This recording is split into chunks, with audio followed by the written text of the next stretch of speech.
افتتاح لقاءات الأسبوع 12 لدوري النجوم. السيلية يقابل الخور بعد لحظات قليلة من الآن.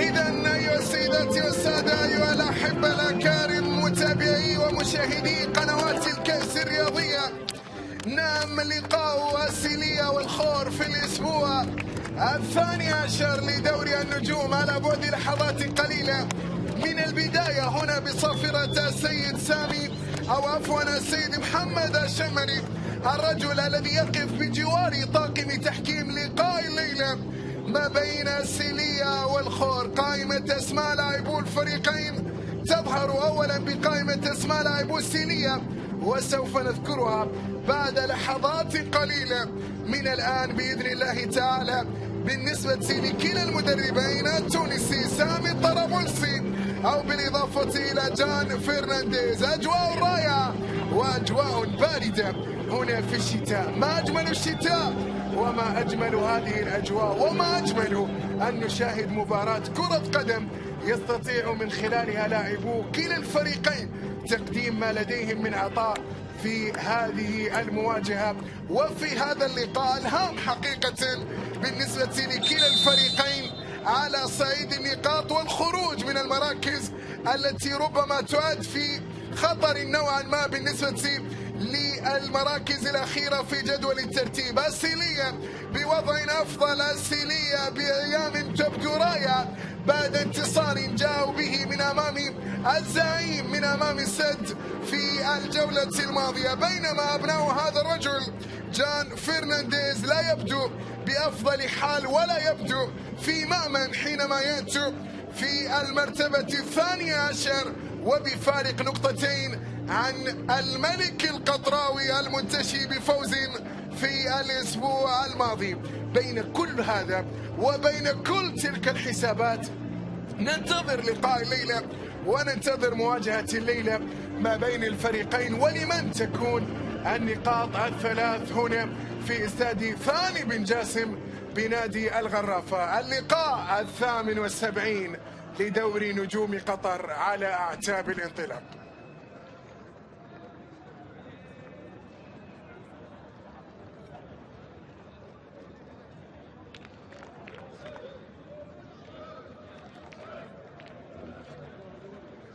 إذن اللقاء 78 في دوري النجوم لهذا الموسم ينتظر صافرة حكم اللقاء محمد أحمد الشمري، الرجل الذي يقود هذا اللقاء برفقة عبد المجيد الكربي، خالد عايد ونايف القادري، بينما سمير المعرفي معكم واصفا ومعلقا لأحداث هذا اللقاء في افتتاحية لقاءات الأسبوع 12 لدوري النجوم. صافرة البداية جاءت، ولذلك نذكر قائمة أسماء لاعبو الفريقين في لقاء الليلة. السيلية سامي الطرابلسي يأتي بالأسماء التالية في هذا المساء: غوميز في حراسة المرمى، الحارس الذي طالما يتواجد في حماية مرمى السيلية، مرغني زين، مجدي الصديق، عبد الرحمن الحرازي، فوزي عايش، عبد القادر الياس، عبد الكريم العلي، والسياف الكروبي، وراؤول لوي، بالإضافة إلى غريغوري وعثمان حسن. هي قائمة أسماء سامي الطرابلسي بالنسبة لنادي السيلية في مباراة الليلة. الجانب الآخر الخور يأتي جان فرنانديز بقائمة أسماء هي كالتالي: بابا جبريل، مصطفى جلال، خوليو سيزار، هلال السعيد، ماركوس أنطونيو، وماديسون، وعبد الله مصطفى، رضا شنبيه، ونايف مبارك، ومصعب عبد المجيد، وعبد الله خالد اليزيدي. هكذا هي قائمة أسماء جان فرنانديز بالنسبة لنادي الخور في لقاء هذا المساء.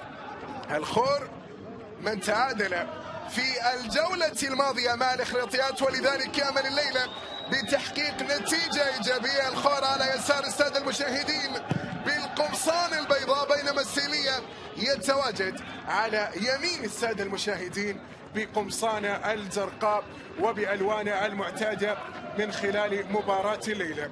لدينا دقائق أولى هنا في ملعب استاد ثاني بن جاسم في لقاء بلا أدنى شك بأن نقاط الثلاث هامة للغاية، وكما ذكرت في البداية بظروف مختلفة السيلية يأمل بإكمال طريق الانتصارات التي جاء به من خلال الأسبوعين الماضيين والجولتين الماضيتين. انتصار من أمام السد بهدفين مقابل هدف، وقبله خماسية كانت من أمام الملك القطراوي قبل صحوة الملك التي جاءت في هذا الأسبوع أو الأسبوع الماضي. كرة موجودة، عبد الرحمن الحرازي يعيد كرة، بعد ذلك تعود لدى غوميز. عدد من العناصر التي يعول عليها في كلا الجانبين، سواء من جانب سامي الطرابلسي أو من جانب جان فرنانديز. كرة بالمنتصف، استلام حاضر وموجود من هناك من الجانب الأيمن، مرور ياتي عثمان حسن في انطلاقة وكرة أرضية، لكنها أيضا طالت على عبد القادر الياس من يتواجد في خط المقدمة ومن بات يعتمد عليه سامي الطرابلسي في الجولتين الماضيتين. عبد القادر الياس اللاعب الذي يأتي على سبيل الإعارة من نادي الجيش، اللاعب الذي يعطى أيضا هنا الثقة من خلال مباراتين بجانب سامي الطرابلسي. كرة موجودة، سياف الكروبي يحاول بكرة طولية أقرب إلى يديه العملاق بابا جبريل حارس مرمى الخور. كرة تنقل طولية بلا عنوان، تعود لدى السيلية. 11 لقاء، 4 انتصارات، تعادل وحيد و6 خسائر. هكذا هي الأحوال بالنسبة للسيلية ما قبل هذا اللقاء، يجني من خلالها 13 نقطة ليكونوا بعد ذلك في المرتبة التاسعة. صافرة من محمد أحمد الشمالي، وخطأ موجود يرتكب من جانب مصعب عبد المجيد في اللقطة الماضية على فوزي عايش الدولي البحريني، وبعد ذلك الصافرة تأتي بخطأ وكرة ثابتة وضربة حرة مباشرة.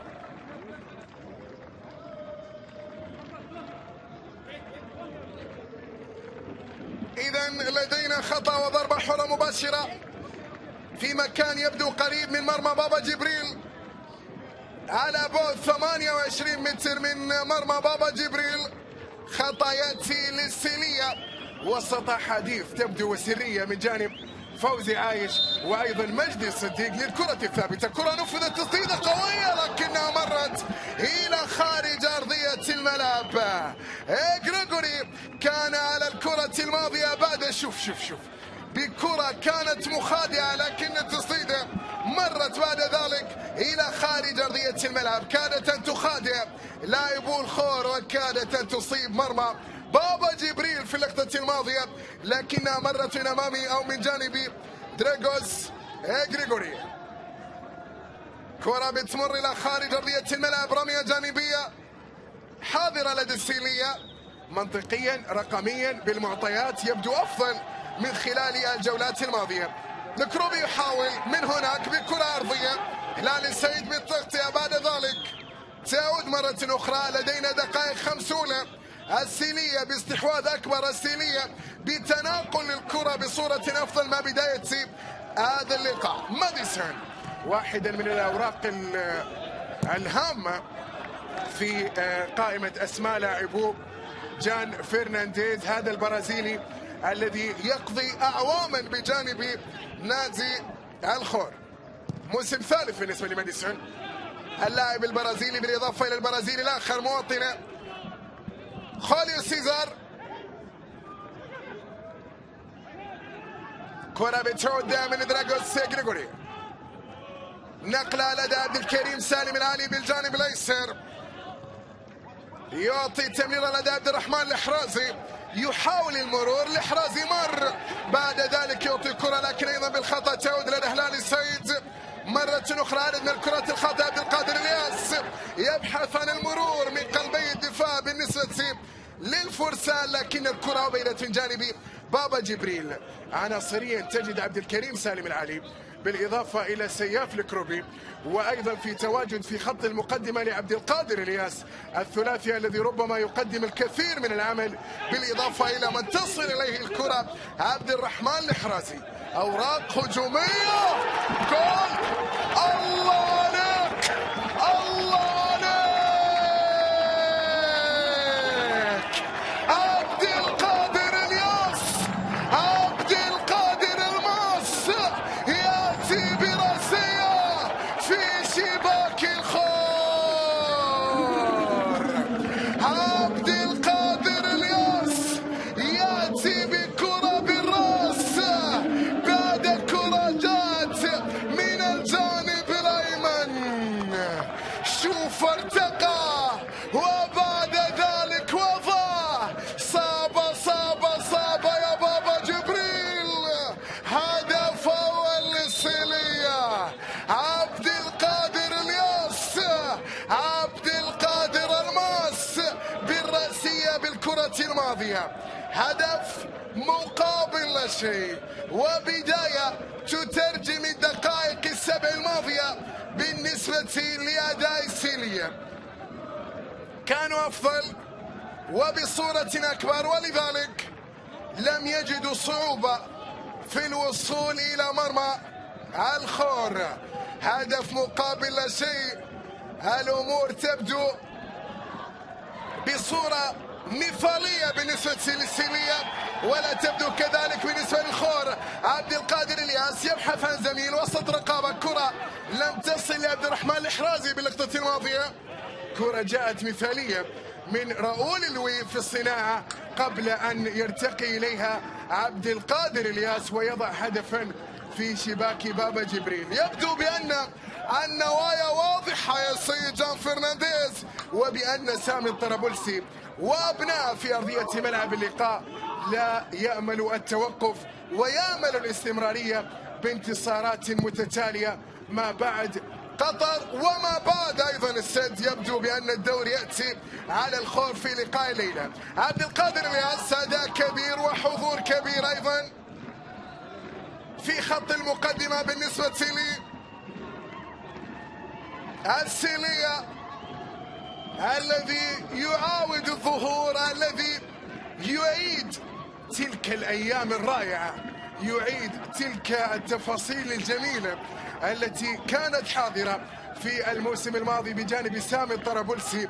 ربما الآن بدأ يعود مرة أخرى، وبدأ أيضا يسير على المسار الصحيح في دوري النجوم.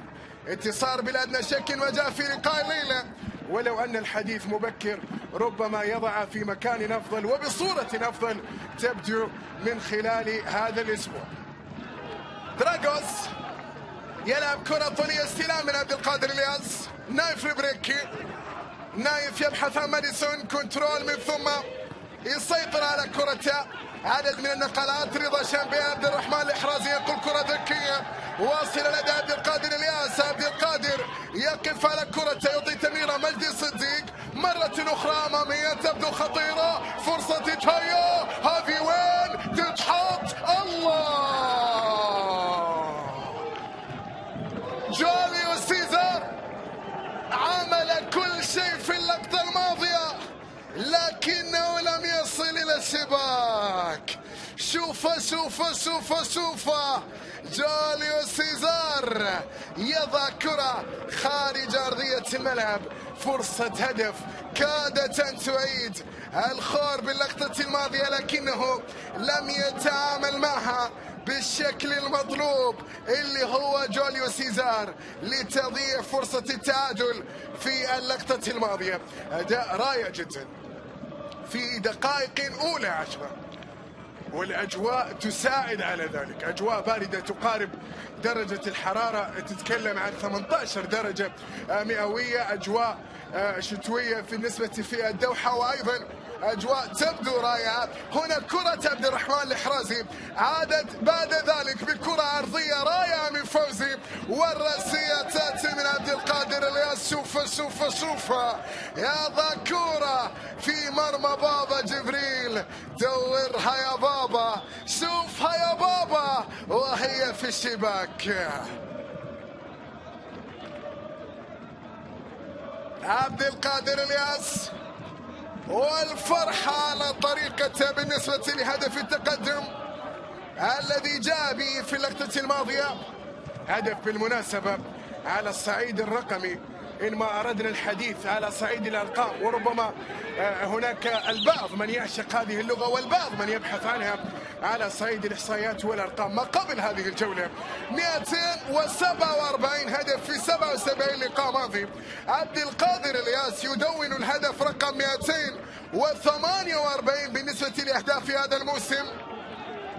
أيضا ما قبل هذا اللقاء تتكلم بالنسبة للسيلية عن 15 هدف، والهدف السادس عشر جاء بأقدام عبد القادر الياس. كرة بتعود من ماركوس أنطونيو، نقلة أمامية، رضا شنبي أو مصطفى جلال إلى ماركوس أنطونيو. كرة تتهيأ، محاولة كرة أرضية لكن القراءة تأتي والتسديدة بعد ذلك بعيدة كل البعد إلى خارج أرضية الملعب. ذهبت من اللي واضح أمامك في الصورة رضا شنبي، واحدا من عناصر الخبرة وواحدا من اللاعبين المخضرمين بالنسبة في قائمة أسماء لاعبو الخور، ويبقى لسنوات بجانب الفرسان. الأمر يبدو في دوري نجوم قطر وبعد مرور 11 جولة يبدو على صعيد الصدارة الأمر يتعلق فقط بالريان. الريان في الصدارة والكل يأتي من بعده. طبعا تتكلم ب33 نقطة وبفارق 10 نقاط عن أقرب منافسيه نادي الجيش في المرتبة الثانية. الرهيب بعودة مهيبة بلا أدنى شك وبثبات وأداء وحضور من خلال الجولات الماضية يتربع من خلالها على صدارة الدوري، ولا صوت يعلو فوق صوت الرهيب ولا حديث يقال سوى عن الرهيب من خلال الجولات ومن خلال الأسابيع الماضية في الدوري. لكن على صعيد المراكز الأخرى، على صعيد المراكز الأخرى، على صعيد مراكز المؤخرة، على صعيد أيضا الجدول المربع، على صعيد أمور كثيرة، حتى على صعيد لقب الدوري، ولو أنهم يتحدثون بأن الريان بطلا متوجا من الآن، ولكن الحديث يبدو مبكرا بعض الشيء. ولا زالت هناك العديد من الجولات ولا زالت هناك العديد من الأسابيع القادمة والمنتظرة في دوري النجوم. ماديسون بتمريرة واصلة في مكان ماركوس أنطونيو، بعد ذلك الكرة تبعد من جانب سياف الكروبي، فوزي عبد الكريم سالم العالي، عبد الكريم بنقله إلى عبد الرحمن الحرازي، تفاهم وانسجام وعدد من التمريرات ونقلات وأداء كبير يقدم لاعبو السيلية يكمل ما قد قدموه في لقائهم الماضي من أمام نادي السد. هلال سعيد، ماركوس أنطونيو في محاولة أيضا من أجل صناعة اللاعب، من أجل بناء الهجمة، من أجل الوصول إلى مرمى السيلية. ذكرت أن الأمور الكل يبحث عن الهروب من المراكز المتأخرة، الكل يبحث عن الهروب من مسألة الهبوط، وأن يغادر هذا الأمر مبكرا قبل أن يأتي أو تأتي الأسابيع الأخيرة في الدوري ليجد نفسه مطالبا بكل نقطة ومطالبا بكل لقاء أن يكون الانتصار حاضرا من خلاله. ولذلك الكل يبحث عن الهروب مبكرا قبل الوقوع في مأزق وفي مسألة الهبوط. كرة مرت من عبد الله مصطفى إلى خارج أرضية الملعب،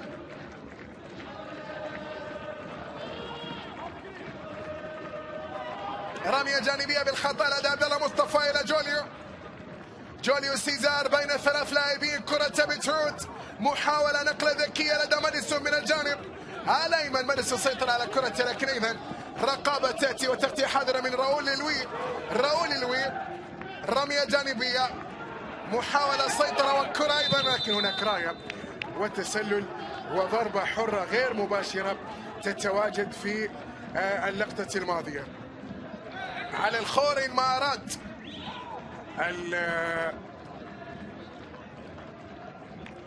الهروب من مسألة الهبوط، وأيضا عدم التواجد في المراكز المتأخرة، مطالب أيضا بأن لا يتعثر الليلة، مطالب أيضا أن يكون بأداء أكبر وبحضور أفضل وبنقاط 3 بالنسبة للفرسان، لأن الملك القطراوي يعود مع السيد لازاروني، يعود مع لازاروني بانتصار في الأسبوع الماضي، الأمر الذي ربما يعرض بقية الفرق التي تكون مقاربة في جدول الترتيب للملك القطراوي لكثير من القلق ولكثير من المخاوف على صعيد التراجع إلى الخلف.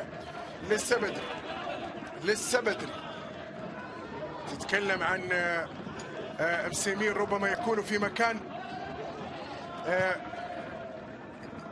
ربما يكون الوحيد الذي يعاني بصورة كبيرة، وربما يكون الأقرب ب4 نقاط، وأيضا رقميا حسابيا لا زال لديه فارق، تتكلم عن 3 نقاط ما بينه وما بين الملك القطراوي. ربما يعود في لحظة أيضا الخور، ولذلك الوكرة بعد ذلك في المركز ال11. الأخلاطيات اللي عنده أيضا في رصيده 13 نقطة يأتي في المركز ال9. بالمناسبة الليلة في افتتاحية لقاءات هذه الجولة الوكرة يقابل الأخلاطيات في لقاء آخر، لقاءين فقط اليوم في افتتاحية لقاءات هذه الجولة التي تشهد في نهايتها وتشهد في ختام مبارياتها اللقاء الكبير الكلاسيكو المنتظر ما بين الريان والسد، في لقاء حاضر من خلال لقاءات هذه الجولة. الدوحة هالأيام سد ريان، الدوحة هالأيام سد ريان. حديث عن لقاء يوم الخميس، عن الكلاسيكو المنتظر، عن اللقاء المنتظر بلا أدنى شك من خلال لقاءات هذا الأسبوع. جوليو سيزار بكرة من الجانب الأيسر، جوليو يبحث عن المرور وسط تغطية وكرة وتسديدة مرت إلى خارج أرضية الملعب. دراغوس غريغوري بالرقابة، والكرة من ماركوس أنطونيو مرت إلى خارج أرضية الملعب إلى ركلة مرمى لدى غوميز. شوفها جوليو سيزار وتسديدة ماركوس أنطونيو التي انتهت بعد ذلك إلى رمية إلى ركلة مرمى في اللقطة الماضية. ثلث ساعة لدينا تمضي أو نقترب من انقضائها هنا في استاد ثاني بن جاسم بنادي الغرافة في لقاء السيلية والخور. التقدم يأتي للسيلية براسية عبد القادر الياس، انطلاقة كرة طالت إلى خارج أرضية الملعب من عبد القادر الياس، اللاعب الذي يأتي معارا من نادي الجيش كما تعلمون، وأيضا اللاعب الذي هناك العديد من الأخبار باستمراريته أيضا بالسيلية، وهو كما نعلم معار، لكن أيضا السيلية بحضور وأداء لعبد القادر الياس ربما يكون مستمرا في البقاء في خط المقدمة بالنسبة للسيلية.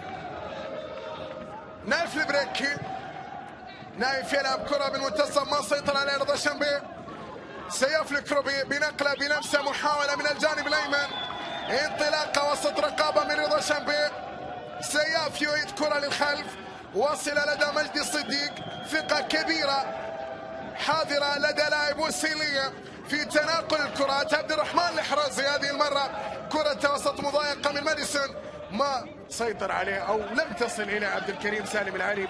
بعد ذلك مصعب عبد المجيد، كرة مرت وجاءت إلى خارج أرضية الملعب. شو اللي يفكر فيه جان فرنانديز؟ ما الذي يدور في فكر جان فرنانديز؟ الرجل الذي لم يكن يأمل بهدف مبكر يصيب مرمى بابا جبريل. بابا جبريل كرة بالخلف، مصعب عبد المجيد الظهير الأيمن. شوف عملية الضغط من فوزي عايش، ومن ثم يجبر من خلالها مصعب عبد المجيد بإعادة الكرة. كان قبل قليل في اللقطة سامي الطرابلسي، الرجل الذي بلا أدنى شك بأنه سعيد بهكذا بداية وبهدف في هذا التوقيت.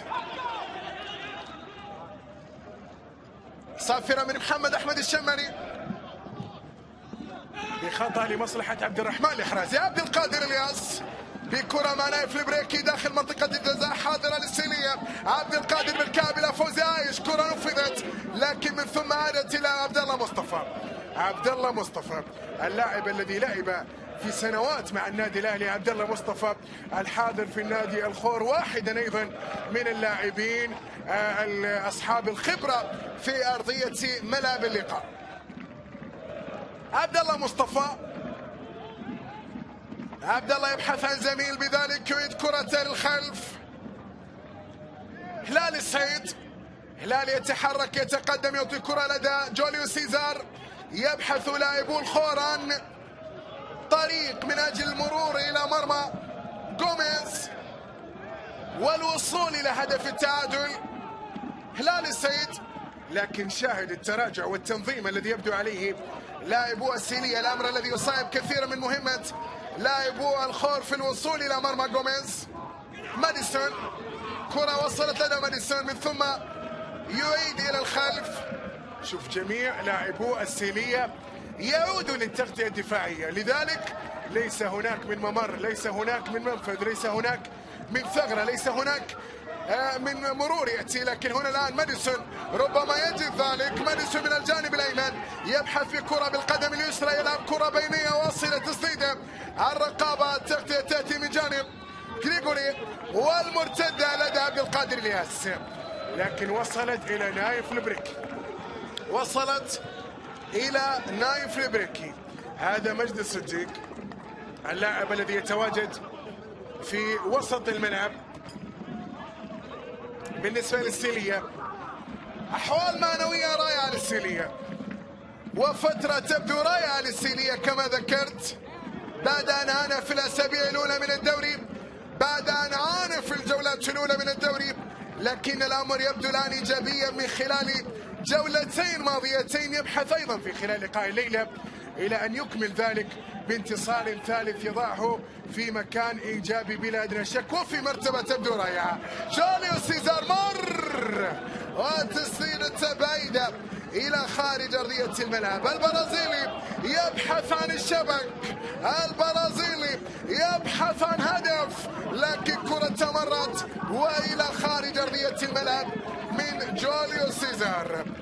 الحل الهجومي لدى جان فرنانديز، الحل الهجومي لدى جان فرنانديز، لدى هذا الرجل الواضح أمامك في الصورة.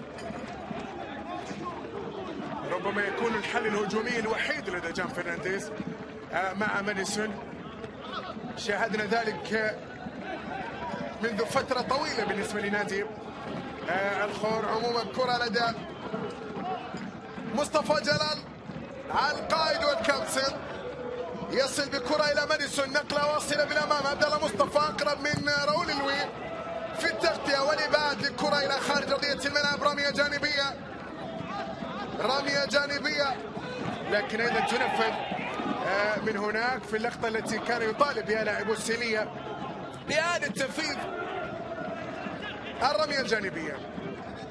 مصعب عبد المجيد يمرر كرة لدى ماديسون، ماديسون يحاول بكسب ضربة ركنية لكن أقرب إلى عبد الكريم سالم العلي. الكرة لا زالت حاضرة بالخلف للسيلية، تنقل أمامية، محاولة إخراج الكرة من الخلف لكن سرعان ما تعود لدى لاعبو الخور. الآن الخور يمتلك كرة بنسبة أكبر، الآن الخور أيضا لاعبوه بدأوا في انتشار أفضل بعد أن ظلت ال20 دقيقة الماضية على أفضلية من خلالها للسيلية. خطأ وصافرة، خطأ وصافرة، خطأ على فوزي عايش لمصلحة هلال السعيد أو هلال محمد. هلال محمد اللاعب الذي يرتكب الذي يكسب الخطأ باللقطة الماضية. عبد المجيد يتقدم، مصاب من الجانب الأيمن، يحاول أيضا الوصول عن طريق الطرف الأيمن لكن يصطدم بالظهير الأيسر عبد الكريم سالم العلي. ماديسون، كرة تمرت إلى خارج أرضية الملعب ورمية جانبية أخرى أيضا حاضرة. هلال محمد يبدو بأنه يعاني من إصابة. هلال محمد في عملية دحس غير مقصودة من جانب هلال، من جانب فوزي عايش في الخطأ الماضي. الشمري يطالب اللاعبين بالهدوء وإعادة تنفيذ الضربة الركنية، بينما أيضا يطالب جان فرنانديز الآخر بأن يكون أكثر هدوءا. بعض التوتر الذي يظهر على جان فرنانديز لأن فريقه يتأخر وفريقه لا يأمل أن يقع في خسارة في لقاء الليلة. هذا الرجل لا يأمل بأن فريقه يصاب بخسارة أخرى، بينما هذا الرجل يأمل بانتصار آخر يضاف إليه هذا المساء. وأتكلم عن التونسي سامي الطرابلسي. استقرار، تفاهم، معرفة كبيرة بقدرات لاعبيه. الحديث يأتي عن سامي الطرابلسي المدرب التونسي. عبد الله مصطفى يترك كرة إلى رمية جانبية. 64% الاستحواذ مقابل 36%. استحواذ بنسبة أكبر الآن للخور، ولكن الأمر الذي لا يدل على نتيجة اللقاء، لأن نتيجة اللقاء فيها تقدم عن طريق عبد القادر الياس للسيلية. نايف مبارك أو نايف البريكي، ماركس أنطونيو يعطي تمريرة بالمنتصف، رضا شامبي إلى هلال محمد. هلال يبحث عن التقدم عن طريق العمق بكرة بينية، نقلة ذكية، توغل، مرور وتسديد، والكرة مرت إلى خارج أرضية الملعب من رضا شامبي. من هناك بدأت المحاولة عن طريق هلال محمد، وكرة ثنائية مع عبد الله مصطفى وصلت إلى رضا شامبي وبعد ذلك إلى خارج أرضية الملعب. هنا الحديث مع الحكم الرابع نايف القادري مع جان فرنانديز، ويطالب جان فرنانديز بأن يكون أكثر هدوءا وبأن يكون بحال أفضل من الذي يبدو عليه في حديث أيضا مع طاقم تحكيم لقاء الليلة. ماديسون، خطأ صافرة لمصلحة الخوران عبد الرحمن الحرازي، لمصلحة مصعب عبد المجيد. عودة لاعبو السيلية لأداء الأدوار الدفاعية والعودة للخلف مع فقدان الكرة. الكل لا نشوفه في ملعبه. عبد القادر الياس راجع على المنتصف، وبقية اللاعبين في عودة من أجل أداء الدور الدفاعي ومن أجل أيضا استعادة الكرة من جانب لاعبو الخور. هلال محمد، عبد الله مصطفى هناك في الجانب الأيسر، من اليسار، من اليمين، من العمق، يبحثون لاعبو الخور عن طريق لمرمى غوميز. عبد الكريم سالم العلي يلعب كرة طولية، لكن أيضا نايف مبارك لبريكي لرضا شامبي. استحواذ دون فائدة يأتي في هذه اللحظات للخور. دعني يطلق عليه استحواذ سلبي، ربما لا يتواجد في كرة القدم. الاستحواذ السلبي يتواجد في الباسكت، يتواجد في ألعاب أخرى، إنك استحواذ سلبي على الكرة كان موجود في أكثر من لقطة بالنسبة للخور. عموما مرور يأتي، سياف الكروبي، سياف انطلاقة، محاولة عبد الله مصطفى يرتكب المخالفة والخطأ والصافرة من محمد أحمد الشمري. شوف سياف الكروبي والانطلاقة من الجانب الأيمن، والإعاقة جاءت وعملية الدفع من عبد الله مصطفى. بعد ذلك يأتي القرار بخطأ. نصف ساعة تمر من زمن إحداث هذا اللقاء، نصف ساعة والتقدم للصينية. خطأ، ضربة حرة مباشرة. فوزي عايش يقف على التنفيذ، راؤول الوي يتقدم، الخطأ نفذ، الكرة تلعب الآن لدى عبد الرحمن الحرازي، يحاول لكن سرعان ما يعيد الكرة بالجانب الأيمن. كرة بتعود عثمان حسن، نقلة طولية، عبد القادر الياس في صناعة مع راؤول الوي، تتهيأ والكرة بعد ذلك مرت إلى خارج أرضية الملعب. المدافع راؤول الوي يأتي من أجل الوصول إلى المرمى، لكن كرة على طريقة المدافعين. هذا إبعاد يلوي، ولم يكن تسديد على المرمى من جانب راؤول الوي في اللقطة الماضية. عثمان حسن وصلت لدى عبد الرحمن الحرازي، فوزي عايش، وسط الملعب يبدو بصورة أفضل لدى لاعب السيلية. تواجد فوزي عايش، عبد الرحمن الحرازي، مجدي الصديق يبدو في تغلب في منطقة وسط الملعب بصورة أكبر. الانطلاقة لدى عبد الرحمن الحرازي من الجانب الايسر، جناح ايسر اكثر من وسط ايسر. فوزي عايش، كرة ارضية، عبد القادر الياس في اقصى اليمين. التغطية تاتي من هلال محمد. عبد القادر وهلال محمد، ياخذ وقت عبد القادر الياس، يستعيد كرة لدى عثمان حسن، تمريرة ثنائية ما بين الاثنين. هلال يفتك الكرة من عبد القادر الياس لتعود بجانب الخور بجانب الفرسان. يجد صعوبة كبيرة في ترتيب الهجمة، يجد صعوبة كبيرة في صناعة الهجمة. شاهد الأمر أمامك. نقلة، نقلتين، ثلاث، الآن الخامسة تأتي لدى مصعب عبد المجيد إلى ماديسون. شوف الآن تكلم عن 10 نقلات ما بين أقدام لاعبو الخور، بعد ذلك الوقوع لماديسون ويكسب من خلالها خطأ وضربة حرة مباشرة. بعد جملة من النقلات الخطأ يأتي والضربة الحرة المباشرة موجودة. مصعب عبد المجيد، كرة اصطدمت فيه وبعد ذلك إلى رمية جانبية لعبد الكريم سالم العالي للسيلية. دور كبير ومواجهة ثنائية أيضا ما بين الظهيرين. تتكلم عن عبد الكريم سالم العالي ومصعب عبد المجيد. الجهة اليمنى للخور، اليسرى للسيلية. ماديسون، عبد الله مصطفى جلال، هلال. شوف يجبر لإعادة الكرة بالخلف. كل الطرق مغلقة وكل الطرق لا تؤدي إلى مرمى غوميز. لعل حتى الآن من خلال نلعب في الدقيقة 34 فرصة وحيدة كانت لجوليو سيزار، وبعد ذلك تسديدة أيضا جاءت بعدها كانت هي الأخطر، هي الأبرز بالنسبة للخور. غير ذلك ليس هناك من أمر يذكر في الجانب الهجومي. هلال محمد بالجانب الأيمن على رمية جانبية. وقوع، ليس هناك وجود لخطأ. فوزي عايش يبحث عن عبد الرحمن الحرازي. عبد الرحمن الحرازي، ماديسون، انطلاقة تأتي من مصعب عبد المجيد لكن الكرة طالت على مصعب، ما سيطر عليه إلى خارج أرضية الملعب في الوقت الذي جان فرنانديز يقوم بالتحفيز بالنسبة لمصعب عبد المجيد. شوف كنترول ما كان جيد، كنتروله ما كان جيد على الكرة، لذلك هي مرت وذهبت إلى خارج أرضية الملعب. ماديسون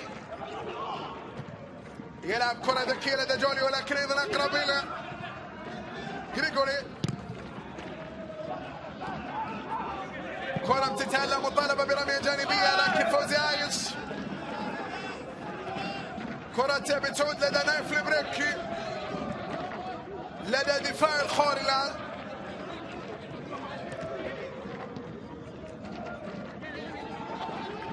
نايف البريكي، ماركوس أنطونيو. ماركوس بالكرة الطولية، لعل الكرات الطولية أن تكون حل في ظل هذا التنظيم، في ظل هذه الوضعية الدفاعية، في ظل أيضا عدم وجود الحل. ربما الكرات الطولية تكون حلا بالنسبة للخور. رمية جانبية لدى هلال محمد. عبد الله مصطفى، استلام يأتي من جانب رضا شامبي. مصعب عبد المجيد من الجانب الأيمن. ماديسون، الكرة لا زالت حاضرة ما بين أقدام لاعبو الخور، نقلات وتمريرات، ومصعب عبد المجيد بكرة أرضية يبحثون عن جوليو في كل مكان، لكن عبد الله يكسب ضربة ركنية. عبد الله مصطفى يكسب ضربة ركنية في اللقطة الماضية. الكرات الثابتة واحدة من الحلول التي يقال عنها في ظل كل هذه الصعوبات التي يواجهها لاعبو الخور. هل تكون الضربة الركنية؟ هل تكون هي الحل من أجل الوصول إلى شباك جوميز. ماديسون ضربة ركنية على القائم الأول رأسية مرة جوليو.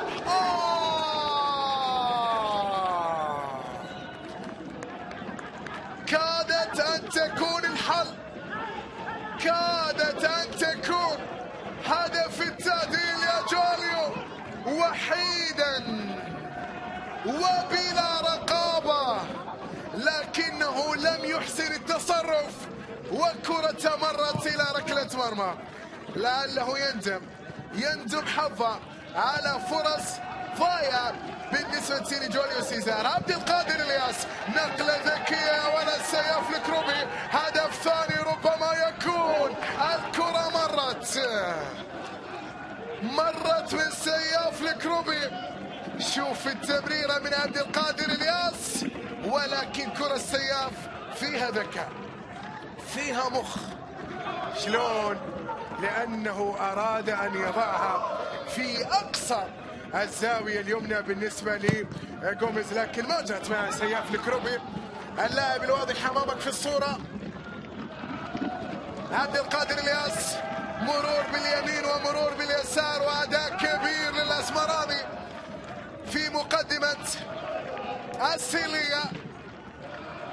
لدينا 7 دقائق مشاهدينا متابعينا الكرام على تفاصيل شوط اللقاء الأول، الشوط الذي يبدو جيدا بعض الشيء. عبد القادر الياس خاصة من جانب السيلية، لا يبدو كذلك من جانب الخون. رمية التماس عبد القادر الياس، رقابة من هلال محمد، كرة أرضية أقرب إلى مصطفى جلال، صدت وعلى ذلك تحولت إلى ركلة مرمى في اللقطة الماضية، تحولت إلى ركلة مرمى. 77 لقاء في الدوري انقضى ومضى وانتهى. نلعب في اللقاء 78 من دوري نجوم قطر لهذا الموسم الذي يبدو مغايرا على صعيد بطولة ولقب بطولة الدوري. بعودة الريان كان في البداية كذلك، في البداية الكل ابتهج بعودة الريان، الآن الكل يتغنى بعنفوان الريان، والكل ربما هناك البعض من يقول بأن البطولة تتلون بألوان الرهيب هذا الموسم. الكل يتغنى بالريان وجمهوره يتغنى فيه، لكن بقية الأندية، بقية جماهير الأندية الأخرى ربما تريد أن يتعثر الريان. جمهور الساد، جمهور تتكلم أيضا عن الجيش، جمهور العربي، الغرافة، كله وده يتعثر الريان، الكل يبحث عن تعثر الريان. هنا تمريرة ربما يكون من خلالها هدف ثاني. سياف، كرة تطالت وأقرب إلى بابا جبريل. الخطورة تستمر في الأمام من جانب السيلية، مع كل محاولة، مع كل كرة تكون واصلة في الأمام بالنسبة للسيلية. عبد الله مصطفى يكسب خطأ. هل ينتهي شوط اللقاء الأول بهدف وحيد أم بأن هناك هدف آخر يأتي من خلال 5 دقائق متبقية؟ الكرات المرتدة والنقلات الطولية تبدو مثمرة لحتى الآن من جانب لاعبو السيلية، في ظل المهارة، في ظل السرعة، في ظل الحضور الهجومي من جانب لاعبي السيلية. شعر وكأن سامي الطرابلسي وضع إصبعه على الجرح، على الخلل في الأسابيع الماضية، وكأنه عرف أين يصاب فريقه وأين الخلل بالنسبة لدى فريقه، ولذلك الأمر الذي يتم معالجته ويعود الفريق بصورة أفضل. كرة في العمق، رضا شامبي على اليسار، هلال محمد. هلال يملك المهارة، يملك الحل في المرور، لكن أيضا التمرير لم يكن بتلك الصورة. عادت لهلال، كانت لدى عبد الله مصطفى. كرة بالعمق، غريغوري بالمنتصف، تعود إلى نايف البريكي. محاولة وسط الميدان الآن بالنسبة للخون. هلال محمد، هلال ربما يقف دوره على وسط الملعب حتى لا يقدم ادوار هجوميه. ماديسون يحاول المرور. ماديسون يعطي الكره ارضيه ذكيه والراسيه من مرغني زين ولبعد الى ضربه ركنيه. كره ذكيه من ماديسون لكن كان اقرب اليها مرغني زين من او عثمان حسن، اقرب من جوليو بالكرة الماضية. ركنية سرعان ما تنفذ. ماديسون محاولة للتسديد والكرة وصلت على مرتين بالنسبة لغوميز. شوف الكرة الماضية وعلى مرتين ايضا يمسك بها غوميز. جاءت من ماديسون. الحلول الفردية ماديسون جوليو ربما يكون اقرب الحلول للوصول الى مرمى السينية إن ما أراد الوصول للخور. بالحل الفردي تشعر أن العمل الجماعي لا يبدو بصورة كبيرة، لكن عموما كل هذه التفاصيل كل هذه النقاط تترك لأهل الاختصاص، تترك للكباتن الكبار في الاستوديو في أرضية ملعب الميدان. الكابتن بشار عبد الله والكابتن محمد السويلم ما بين شوطي اللقاء. نايف البريكي وبيت كرة إلى رمية جانبية.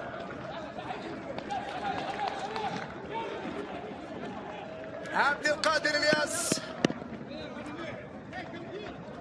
رمية جانبية نفذت من عبد الكريم سالم العالي. مرغني يعيد كرة لدى رولي لوي بالخطأ وصلت إلى عبد الكريم سالم العالي. عبد الرحمن الحرازي في موقع التسلل ولذلك الصافرة جاءت والضربة الحرة الغير مباشرة أيضا حضرت من جانب محمد أحمد الشمري. قرار بضربة حرة غير مباشرة. طاقم تحكيم شاب من لقاء الليلة. ماديسون ربما يعرض نفسه لورقة صفراء. نعم ماديسون عرض نفسه لورقة صفراء بعد اعتراض على قرار محمد أحمد الشمري. شوف قال لا الرمية الجانبية مش لك يا ماديسون، فقام بهذا التصرف الغير مقبول والذي رأى من خلاله محمد أحمد الشمري سوء سلوك، ولذلك جاء بورقة صفراء في اللقطة الماضية. كرة بتلعب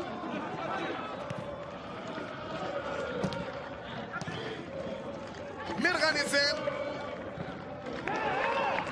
نقلة إلى عثمان حسن بالجانب الأيمن. عثمان يلعب كرة أرضية لكنها أبعدت بالرأس. ماركوس أنطونيو يبحث عن زميل يجد جوليو. دائما متى تأتي عملية الضغط من جانب غريغوري. جوليو دقيقة أخيرة من الوقت الأصلي على الشوط اللقاء أول. عبد الله مصطفى يفقد كرة السيف الكربي. يعطي نقلة بلا عنوان أقرب إلى يدي حارس المرمى بابا جبريل. شوط أول نلملم أوراقه. شوط أول نقترب من إقفال ملف شوط أول وإياكم يبدو بتقدم السيلية إلا إذا ما كان للخور من كلمة. مع دقيقة أخيرة ثواني أخيرة التسديدة اصطدت في مجد الصديق. عادت لهلال محمد. تشعر بأن لاعبو الخور لا يملك القدرة على التقدم ومعرفة الطريق لمرمى السيلية.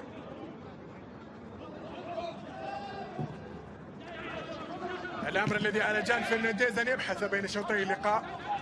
ماديسون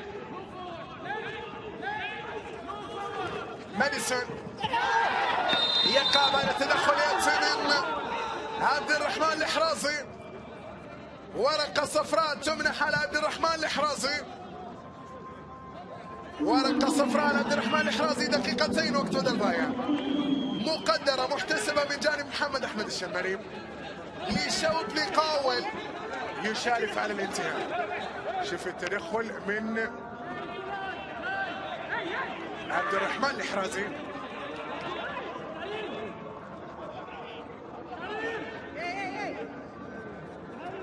خطأ يبدو في مكان أفضل من ضربة ركنية. الفرصة الأخيرة للخور على مرمى السيلية في شوط اللقاء الأول. خطأ في مكان جيد رضا شنبيه على الكرة لكن الرأسية جاءت من اللي هو أمامك رضا شنبيه لتصطد وإلى ضربة ركنية. الخطأ كان في مكان أفضل من ضربة ركنية، لكن ماركوس أنطونيو الآن على الركنية يلعب كرة عالية والرأسية تأتي من جانب مرغني زين. مرتدة حاضرة لدى السيلية، كرة سرعة ما تعود من وسط عبد المجيد. مصعب ينقل كرة لدى جوليو في مكان جوليو سيزار بلا عملية تسلل في اللقطة الماضية. الكرة اصطدت، عادت آخر كرة وآخر لقطات شوط اللقاء الأول بالنسبة للخور، لكن لم يتم الاستفادة منها. كرة وصلت إلى غوميز وسط مطالبة بوجود ركلة مرمى. غوميز يلعب كرة بالخلف لدى راولي لوي، كان من الأفضل أن يلعب كرة مباشرة للأمام. عبد الكريم سالم العلي. خلاص شوط أول بتقدم السيلية، شوط أول تنقضي فيه دقيقتين من الوقت البدني الضائع التي احتسبها محمد أحمد الشمري. ربما مع آخر الثواني ماديسون يعيد السيلية.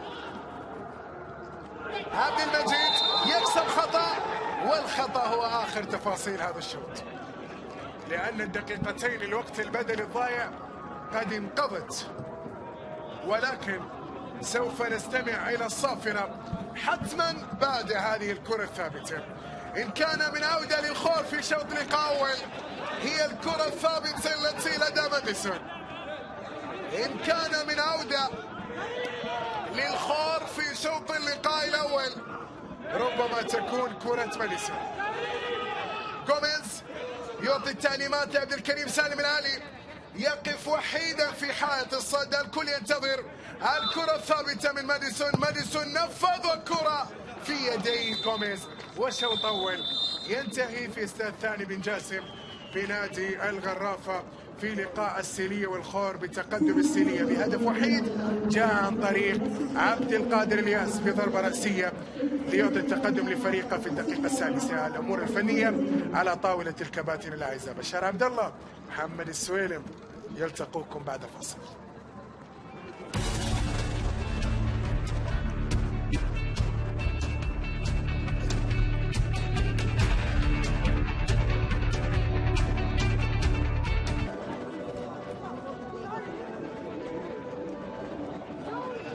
شكرا للكباتن الاعزاء الكابتن بشار عبد الله والكابتن محمد السويلم. مشاهدينا ومتابعينا الاعزاء الاكارم في كل مكان، عودة اليكم مرة اخرى الى استاد ثاني بن جاسم بنادي الغرافة، واحداث شوط اللقاء الثاني في افتتاحية لقاءات الاسبوع الثاني عشر لدوري نجوم قطر ما بين السيلية والخور. لمن انضم الينا الان نذكر واياكم بان شوط اللقاء الاول جاء بالتقدم لمصلحة السيلية بهدف مقابل لا شيء في الدقيقة السادسة عن طريق مهاجمه عبد القادر الياس.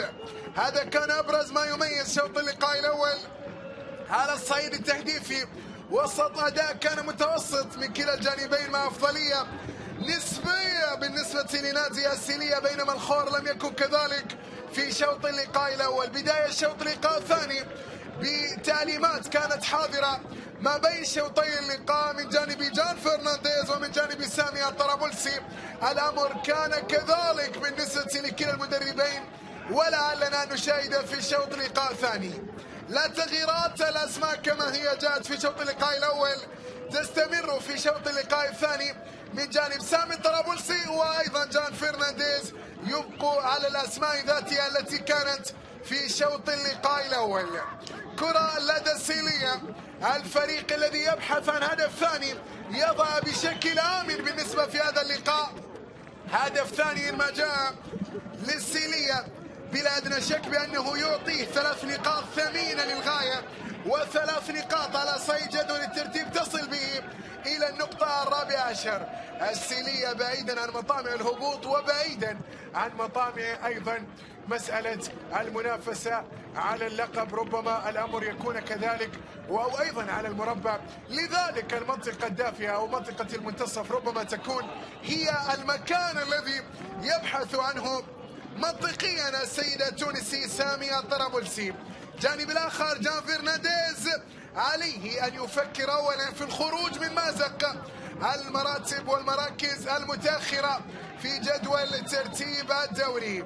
الوكرة والأخلاطيات لقاء في هذا المساء أيضا ربما يكون بذات الحسابات، ربما يكون أيضا بنفس التفكير. الكل يبحث أن يهرب مبكرا، الكل يبحث أن يخرج من هذا المأزق مبكرا ولا يجد نفسه في أسابيع متأخرة من الدوري يعاني.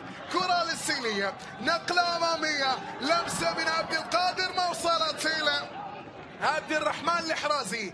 هجوميا يبدو أفضل السيلية، إمكانيات حضور سرعة، وأيضا يملك لاعبو القدرة على الوصول إلى مرمى بابا جبريل.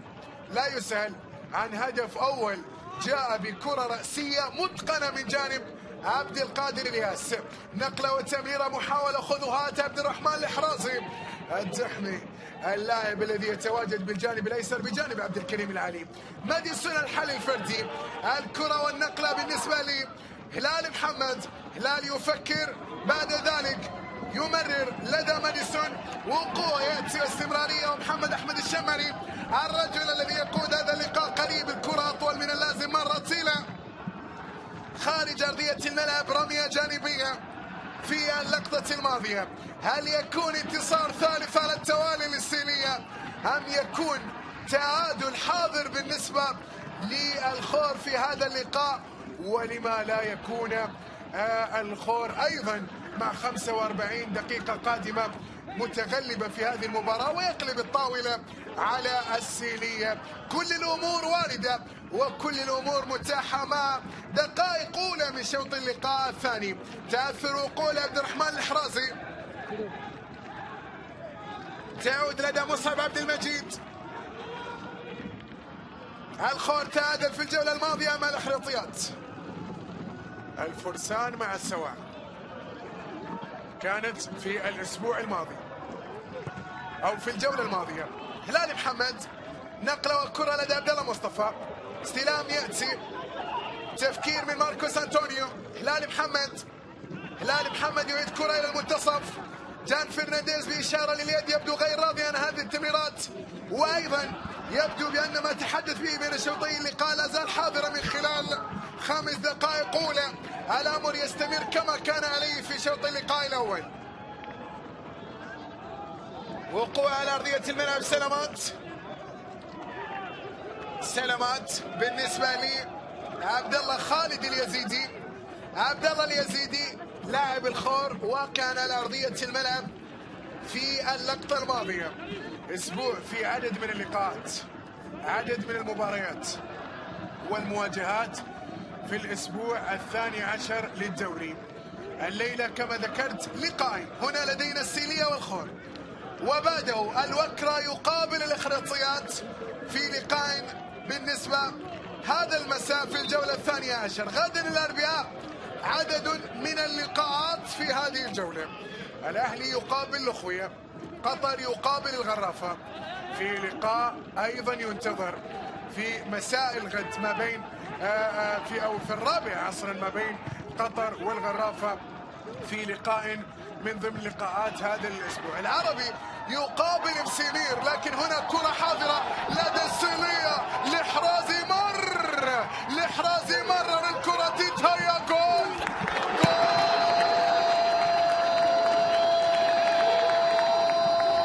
فاضي يأتي للسيلية. هدف ثاني يأتي وبكرة مرتدة مثالية.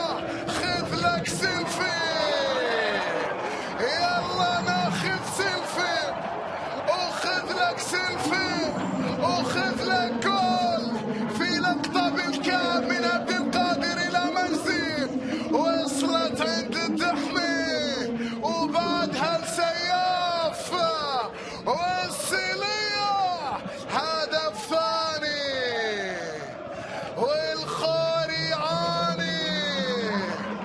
هدف ثاني والخور يعاني، وهدفين مقابل لا شيء. الشواهد تبدأ في التحليق في سماء الدوري، وانتصار ثالث في الطريق. كرة حاضرة موجودة، هدف في الدقيقة 52. سياف الكروبي هو من يعطي الاطمئنان ولا ما شوف مر عبد الرحمن الحرازي والكرة مرت عبد الرحمن الحرازي، وهنا ربما ضربة جزاء وهدف ثالث يقترب الآن. الشمري بإشارة من محمد السيد جاد الحكم المساعد الإضافي الأول يأتي بركلة جزاء. شوف مرر عبد الرحمن الحرازي، سياف الكرب وقع وبابا جبريل ارتكب الخطأ المحظور، وركلة الجزاء جات بلا نقاش. هدف ثالث يقترب الآن. فوزي عايش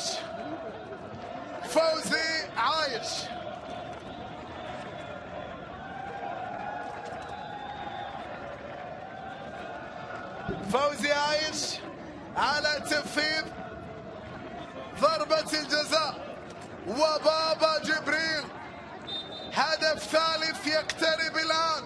فوزي وبابا، هذه وين يا فوزي؟ بابا جبريل يتصدى لركلة الجزاء التي تسبب بها. بابا جبريل يبقي بصيص من امل العودة للخور. شوف ركلة الجزاء ولاحظ التصدي الذي جاء من بابا جبريل ليمنع هدف ثالث. عموما ضربة ركنية حاضرة موجودة. سياف الكربي على كرة راسية، جول!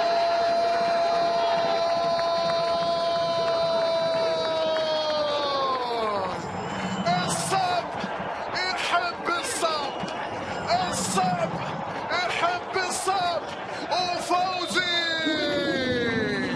أرادها بالراس. فوزي عايش ياتي بالثالث للسيلية.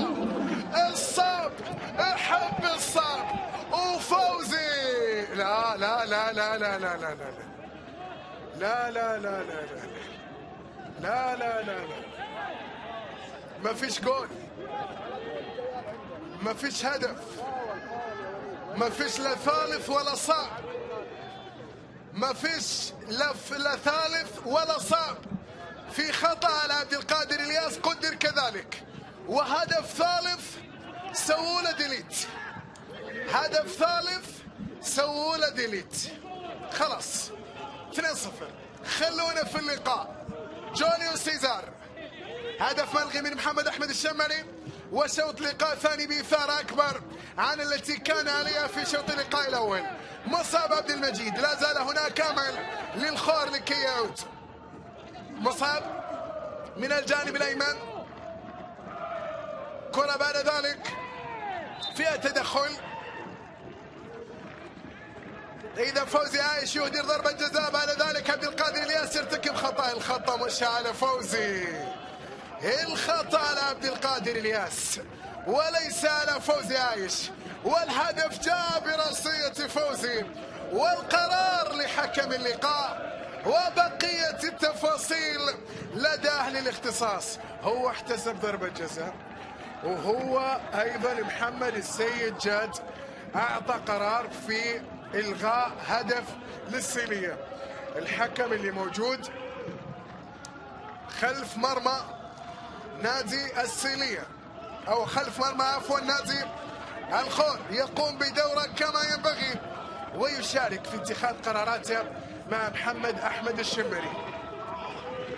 يعني مش مسؤوليته فقط مسؤولية اللي هو الكرة اجتازت، الكرة عبرت أو خط المرمى، لا لا لا، عنده مسؤوليات كثيرة. ضربة الجزاء هو اللي أخذها، هو اللي أيضا أشار إلى محمد أحمد الشمري بأن يحتسبها. أيضا بعد ذلك أشار بإلغاء الهدف بعد خطأ ارتكب من جانب عبد القادر الياس بالنسبة للحكم المساعد الإضافي اللي يتواجد خلف مرمى نادي الخور.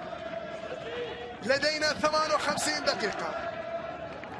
شوط ثاني ممتع، أحلى من الأول، الشوط الثاني أجمل من الأول. ماديسون واصلة بعد ذلك في الطرف الأيمن لدى مصعب عبد المجيد. ماديسون نقلات تمريرات، ماديسون يحاول التوغل من العمق لكن أيضا كرة قطعت عبد الرحمن الحرازي لتذهب إلى رمية جانبية سرعان ما تنفذ. عبد الله اليزيدي محاولات الآن للعودة في اللقاء من جانب لاعب الخور، لعل وعسى أن يجدوا ذلك. هلال محمد يفكر بالمرور بعد ذلك الأرضية إلى جوليو سيزار، يتردد يعطي الكرة بينية لدى ماركوس أنطونيو، ماركوس إلى عبد الله مصطفى، ونقلات أيضا لا زالت عملية تدوير الكرة لدى لاعبو الخور. محاولة جوليو نقلة ماديسون، الكرة تقترب والراية حضرت والكرة غير مباشرة وضربة حرة غير مباشرة. نعم ضربة حرة غير مباشرة، القرار الذي جاء على ماديسون. هل ماديسون؟ نعم متسلل ونص يا ماديسون، متسلل ونص يا ماديسون، ما فيها كلام. ايضا الكرة الماضية بلا نقاش بالنسبة لماديسون، اللي مو متسلل اللي نايم في التسلل اللي هو ماديسون. كرة بتتهالل للامام، لا تغييرات من كلا الجانبين، جان فرنانديز وسامن طرابلسي، لكن ارى امامي قائمة بدلاء لاعبو السيلية بإجراء لحركات الإحماء. عمر فتحي، مصطفى عبد الحميد، غانم القحطاني، إيدير لشيانو، عمر إبراهيم، حمد الحربي، علي مجبل، هذه الأسماء الحاضرة في قائمة البدلاء لدى سامي الطرابلسي. والجو يبغى له إحماء، يعني ما ينفع اللاعب يكون جالس على مقاعد البدلاء، لا الجو يعني يكون ممتع. شوف للاعبين هكذا جو يكون بالنسبة للاعبين، يعطي ربما بعطاء كبير، يعطي أفضل ما عنده في هكذا أجواء بالنسبة للأجواء الباردة. لكن ربما اللاعبين يعني المعضلة الوحيدة أو المشكلة الوحيدة التي تقابل اللاعبين هو عدم عملية الإحماء الكافية بالنسبة للاعبين في هكذا أجواء ربما تعرضهم لجانب الإصابات. اللي أشوفه أمامي أن لاعبو السيلية يقومون بحركات الإحماء منذ مطلع وبداية شوط اللقاء الثاني. ضربة ركنية القائم الأول الرأسية من فوزي عايش، بتعود عبد الرحمن الحرازي. كرة لا زالت مستمرة بالجانب الأيسر، محاولة إخراج الكرة للأمام لكن ماركوس أنطونيو، تعود لدى عبد الله اليزيدي. عبد الله اليزيدي مرر الكرة بالجهة اليمنى أرضية لكنها غير مثالية وإلى خارج أرضية الملعب. نلعب في 60 وساعة كاملة مرت، ساعة كاملة انقضت من زمن هذا اللقاء. شوف ركلة الجزاء سليمة وقرار سليم كان من جانب حكم اللقاء، نفذت أهدرت من فوزي عايش. بالمناسبة هي كانت الضربة رقم 44 في دورينا في دوري النجوم، 36 مسجلة، لكن كرة فوزي عايش هي الثامنة المهدرة، هي ركلة الجزاء الثامنة الضائعة على صعيد ركلات الجزاء في الدوري ومن خلال الأسابيع 11 الماضية. نلعب في الأسبوع 22 الذي تحضر من خلاله قمة القمم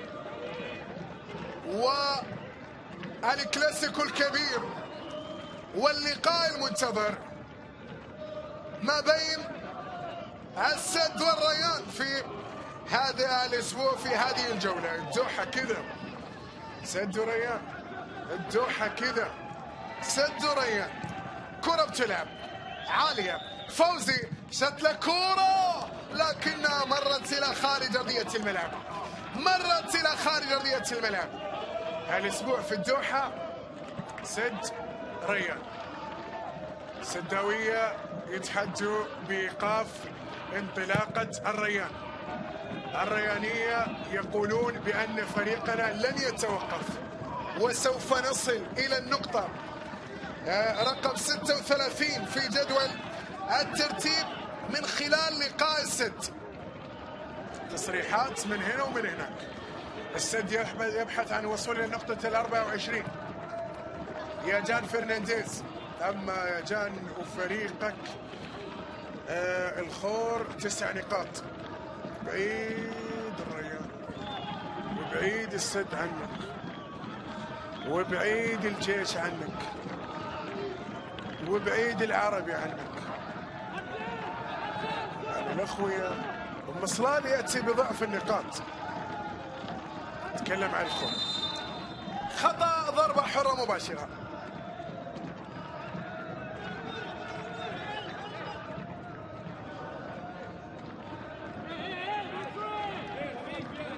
هنا التدخل وهنا الخطا ايضا.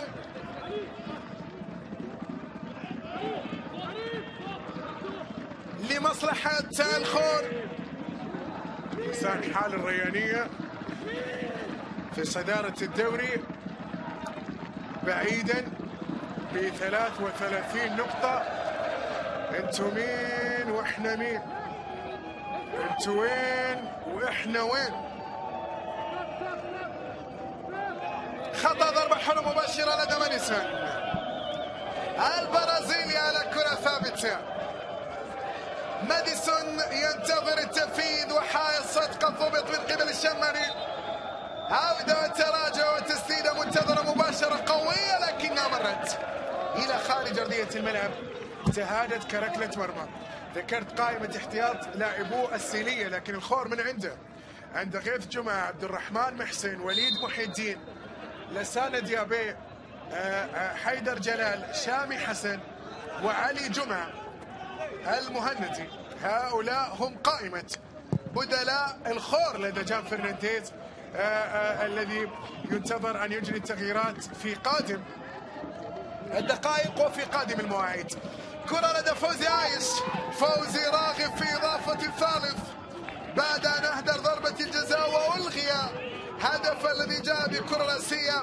يبحث عن هدف في دقائق قادمة. الآن احتياط الصينية يجري حركات الآن خلاص، لأن ندخل في 20 دقيقة الأخيرة و25 دقيقة أخيرة، لذلك من المتوقع أن تكون التغييرات قادمة لدى كلا المدربين. جوليو سيزار يعمل وحيدا، والإيد الوحدة ما تصفق يا جوليو سيزار. ماديسون الآن، مصعب عبد المجيد بالجانب الأيمن. كرات العرضية كلها بهذه الطريقة بهذه الشاكلة إلى خارج أرضية الملعب. سامي الطرابلسي أكثر ارتياحا بهدف ثاني. جان فرنانديز، ياهو بردان، برد. شوف هذه مرور اللي هو مجدي الصديق، وقبلها كان في الكعب الراية من عبد القادر الياس، والكرة العرضية من الدحمي من عبد الرحمن الحرازي لتصل إلى سياف الكروبي وتكتمل الصورة بالسيلفي. خذ لك سيلفي.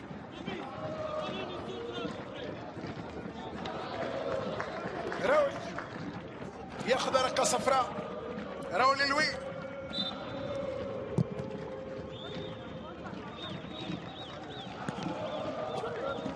يا سلام. عبد القادر الياس مرور روقان بالكرة الماضية، لكن ايضا مرت الى خارج ارضية الملعب. رمية جانبية.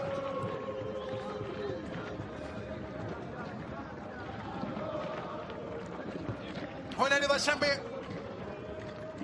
سياف الكروبي اداء كبير لهذا اللاعب وحضور ايجابي من خلال مباراة الليلة. سياف يؤدي مباراة رائعة حتى الان بجانب بقية لاعبو السيلية، بينما على النقيض الامر يبدو في الخور الذي يعاني ويعاني ويعاني. مو مرة ولا مرتين، لا ثلاث يعاني اللي هو الخور. وإن ما استمر الأمر بهذه الصورة ربما يجد نفسه يغادر دوري النجوم. ليش لا؟ ربما يشاهد نفسه بعيدا عن دوري النجوم.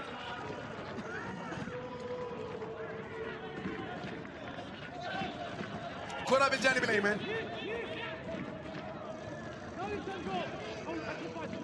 حاول المرور التوغل.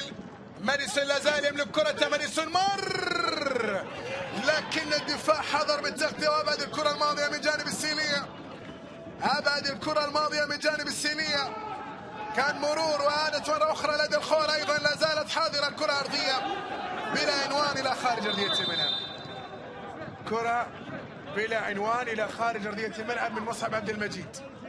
هناك تغيير الآن للخور، لسانا ديابي بديلا لعبد الله مصطفى. تغيير يأتي، لسانا ديابي بديلا لعبد الله مصطفى. يبحث جان فرنانديز عن الحلول ولعل وعسى ان يجدها الان. تشعر بأنه يفتقد الحلول داخل أرضية الملعب. عبد القادر الياس لا في البريكي، والكرة مرة أخرى في البريكي يؤكد إبعادها إلى خارج أرضية الملعب وإلى رمية جانبية.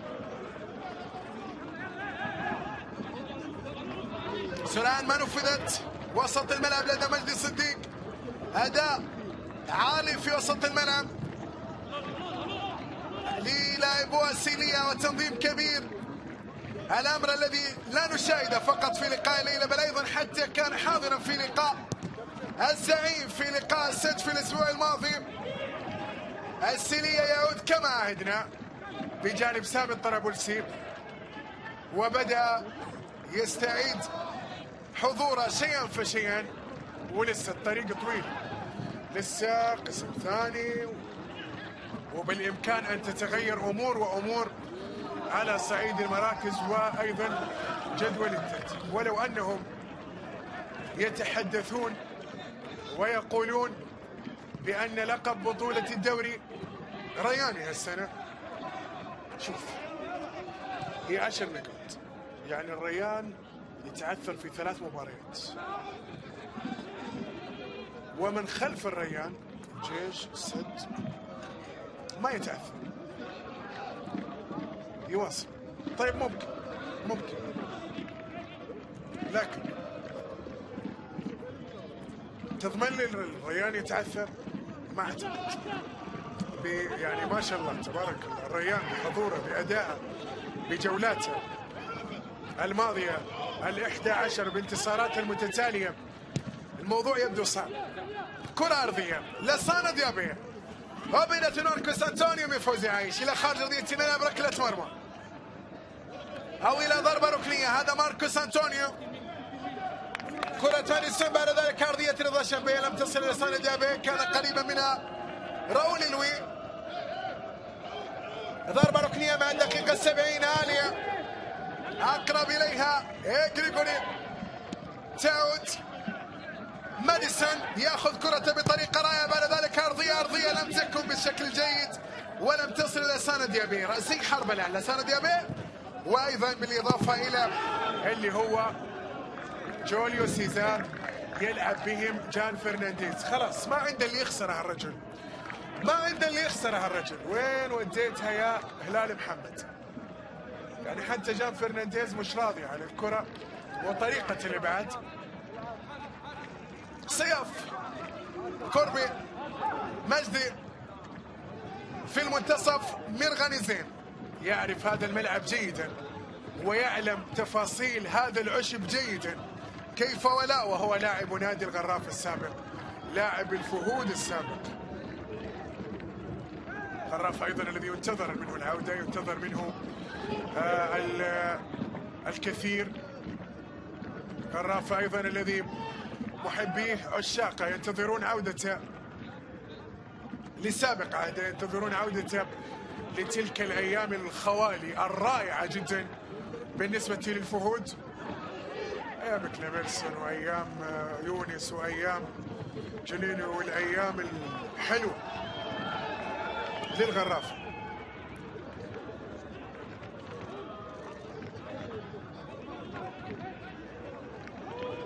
كرة بالجانب الايمن، غرافة يقابل الملك القطراوي غدا في لقاء هام وصعب بالنسبة لكلا الفريقين في ظل عودة الملك القطراوي مرة أخرى وانتصار الذي جاء به في الأسبوع الماضي مع لازاروني. عندنا 72 دقيقة، الأمور تهدى بعض الشيء على نطاق اللعب، خاصة بعد هدف ثاني للسيلية. عبد القادر الياس يعيد كرة للخلف لدى ميرغانيزين. فوزي يفكر من ثم يعاود الكرة لمرغنيزين. مجدي إلى سياف الكربي، ربما يكون واحدا من أفضل لاعبو لقاء الليلة. سياف، مجدي، استحواذ وامتلاك للكرة، وأيضا قتل الوقت. يعني خلاص فريقك فايز 2-0، خذ وقتك، خذ راحتك، لا تفقد الكرة بسهولة، وأيضا تستحوذ على الكرة بهذه الطريقة. يعني انت الان تتكلم عن دقيقة ونص، ممكن دقيقة يعني راحت والكرة عند السيلي، والان بهذه الطريقة يفقدون الكرة وتذهب الى رمية جانبية. الان عامل السرعة اللي مفقود لدى ابناء هذا الرجل جان فرنانديز، السرعة اللي يعني مش موجودة ابدا. شوف يعني الكرة ايضا بالخطأ حاضرة موجودة لدى عبد القادر الياس، يقع بجانب هلال محمد، الكرة تستمر. مصطفى جلال، لا قرار بخطأ من جانب حكم اللقاء السيد محمد احمد الشمري. جوليو شوف يحط لك كرة عند لسان ديابيلي، رايح في اليمين، رايح في اليمين. يعني يبدو لي انه حطه على اليمين هناك ولا زال اللي هو جوليو راس حربة وحيد. يعني لسان ديابيلي رايح له كجناح ايمن. شوفوا هناك في الجانب الايمن نايف البريكي يلعب كرة نقلة خطوات ما اكتملت. غريغوري في المرتدة، كرة مرتدة الآن حاضرة لدى السيلية، نقلة ونايف البريكي يقف في الطريق ويقطع تمريرة اللي هو ديغوس غريغوري. رمية جانبية جان فرنانديز غير راضي ومتنرفز زعلان. شوفوا زعلان. من اللي زعل؟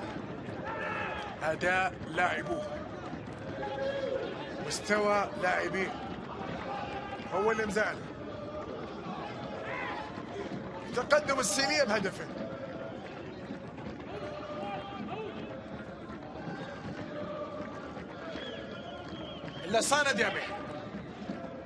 لسانة ديابي حط كرة عند مصطفى جلال، بعد ذلك هلال محمد.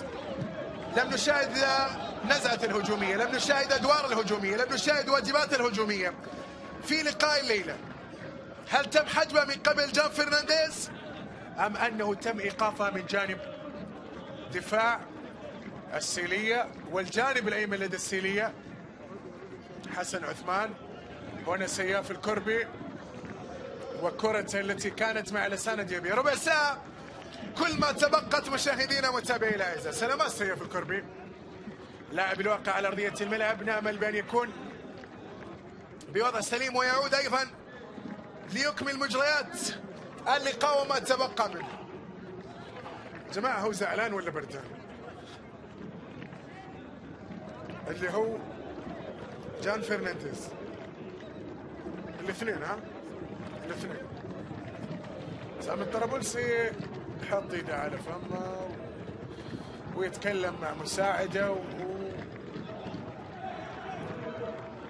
عشان ما حدش يقرأ لغة الشفاف، يعني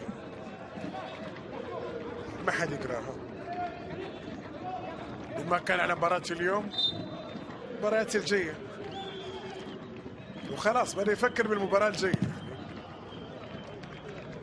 سامي الطرابلسي. عموما انتصارات 3 للسيلية ولسامي الطرابلسي. رائعة جدا هذه الانطلاقة وهذا الحضور ولغة الانتصارات التي بدأ يتحدث بها لاعبو السيلية في أسابيع 3 متتالية. نعم، بدأت بخماسية من أمام نادي قطر، بعد ذلك أكملت بثنائية مقابل هدف في مرمى الزعيم، والليلة من أمام الخون. انطلاقة من الجانب الأيمن، مصعب عبد المجيد، لسان ديابي،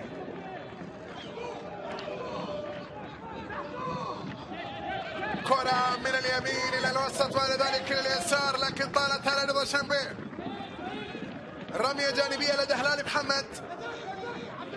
هلال ينفذ رمية الجانبية، أيضا ما يحسب التنظيم الدفاعي الرائع جدا والعمل الدفاعي الكبير الذي يقدم لاعبو نادي السيلية. أمر أيضا يذكر وأمر أيضا يشاد به بلا أدنى شك من جانب سامي الطرابلسي ولاعبوه في لقاء الليلة. شاهد التنظيم الدفاعي العالي جدا.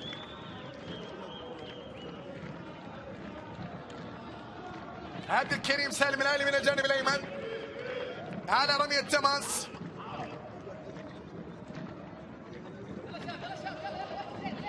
كرة بالكعب لكن أيضا نايف مبارك البريكي. خطأ على فوزي عايش. خطأ على فوزي عايش مع سامي الطرابلسي. يطالب فوزي بعدم نيل البطاقة الصفراء. يطالب بعدم الحصول على بطاقة صفراء اثر وقوفه امام الكرة، لذلك يطالب بسرعة التراجع. لسانة ديابي وعبد الكريم سالم العالي. لسانة ديابي ساب الكرة وفكر في عبد الكريم سالم العالي انه يعيقه، ولكن الكرة تعود الى لسانة ديابي. محاولة مستمرة والكرة قائمة لدى الخور. نقلة لكن ايضا يحسب الابعاد لدى غريغوري. المرتدة الامر الذي ربما يمنح هدف ثالث للسيلية في ظل المساحة الخالية من جانب لاعبو الخور.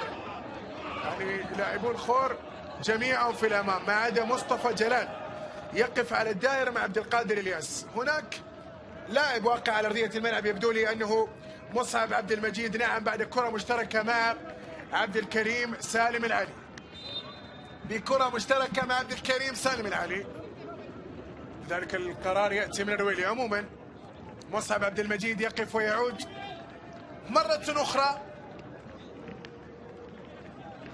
10 دقائق متبقية، هدفين مقابل لا شيء للسيلية. هدف أول عن طريق عبد القادر الياس في شوط اللقاء الأول، وهدف ثاني جاء في شوط اللقاء الثاني عن طريق سياف الكروبي في مرمى بابا جبريل. مرور يأتي. أغلب التمريرات والمحاولات تبدو غير ناجحة من جانب لاعبو الخور. كرة طولية جوليو سيزار، لكن أيضا أقرب إليها غريغوري. يقرأ الكرة بشكل سليم. سياف الكروبي نقلة وتمريرة. برافو سياف. الفنان فنان والمهاري مهاري، وسياف فنان ومهاري. لمسة فوزي مجدي عبد الكريم سالم العالي، مهاري آخر بنقلة فنية أخرى، ولكن القائم يتصدى لكرة فوزي عايش. شوف السهل الممتنع، شوف المهارة، شوف اللقطة، شوف اللمحة من جانب لاعبو السيلية. بأسهل الطرق وبفنيات وبإمكانيات مهارية فردية يصل إلى شباك الخور، لكن القائم وقف بجانب بابا جبريل في إبعاد كرة فوزي عايش. مكتوب إن فوزي سجل الليلة. ضربة جزاء ضاعت، هدف بالراس وملغي، وكرة في القائم، لكن ممكن تكون الرابعة يا فوزي. سياف الكروبي يعلي الكرة رأسية ولكنها تبعد، جاءت من جانب راؤول الويب ولا زالت مستمرة. سياف الكروبي الكرة قائمة، المحاولة مستمرة من جانب لاعبو السيلية. المحاولة قائمة والكرة مستمرة. 1-2 سياف على الجانب الأيمن. سياف يقدم مباراة كبيرة بجانب زملاء لاعبو السيلية. تسديدة لكن مرت إلى خارج أرضية الملعب وإلى ركلة مرمى. إلى ركلة مرمى. شوف الكرة الرأسية من المدافع، لا والله بكتفه، لا والله بكتفه راؤول الوي. ما مرت، ما عدت، ما اجتازت، لأن مصعب عبد المجيد يبعدها من على خط المرمى في اللقطة الماضية. سامي الطرابلسي يقول لك كذا، قل له انتوا كذا. حتى الآن يقوموا بما هو مطلوب. مصعب لسانة ديابي طالع معه. مصعب مر، ولكن تسديدته هي الأخرى تمر إلى ضربة ركنية من مصعب عبد المجيد. فرصة كانت سانحة لكي تعيد الخور في دقائق أخيرة، لكن مرت إلى خارج أرضية الملعب. توغل ووصل إلى منطقة الجزاء، لكن لم يعرف الوصول إلى مرمى غوميز. ما هدد مرمى جوميز بالكثير. كرة بالصدر من عبد القادر الياس. تمريرات مجدي الى راؤول الوي. بعد ذلك كابرا الجانب الايمن للخور الايسر للسيليه او الجانب الايسر للسيليه. مجدي الصديق. عبد الكريم سالم العالي بكره بالكعب مع عبد الرحمن الحرازي. محاوله للتوغل من عبد الكريم سالم العالي، يقع لكن ايضا قريب محمد الشمري، ولذلك لم يرى بان هناك خطا باللقطه الماضيه. الان الانطلاق، التوغل، محاوله التسديد ماركوس انطونيو بكره كاد ان يخادع بها راؤول الوي، لكن ايضا عادت وصلت الى قلب الدفاع صمام الامام والامان. راؤول الوي لاعب السيليه.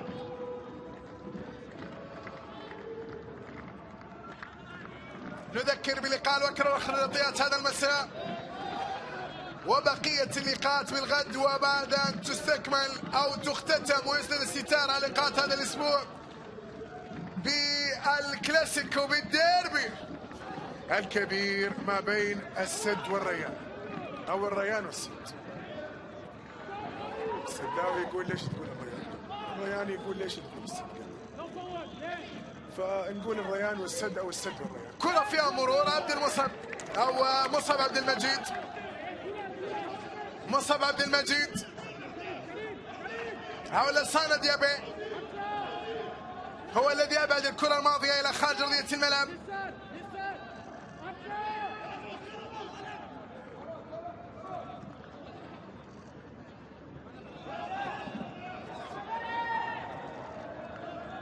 تنقل بعد ذلك بالوسط ملعب في اخر 6 دقائق من زمن احداث هذا اللقاء. نلعب في الدقائق ال6 الاخيره.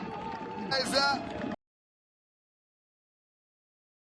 اللقاء بدا الشوط الثاني بفاعليه اكبر، لكن سرعان ما عادت الامور كما كانت عليه في شوط اللقاء الاول. عثمان حسن الى مجدي صديق، باص عيون الى سلمان، وصل لدى سيفلك بعرضيه، لكن ايضا بعد ذلك الدفاع يقرأها بصوره سليمه. باص عيون كان من جانب مجدي صديق. مانيسون، كره الى خارج ارضيه الملعب، رميه جانبيه. 4 عبد الرحمن محسن بديلا لعبد الله اليزيدي.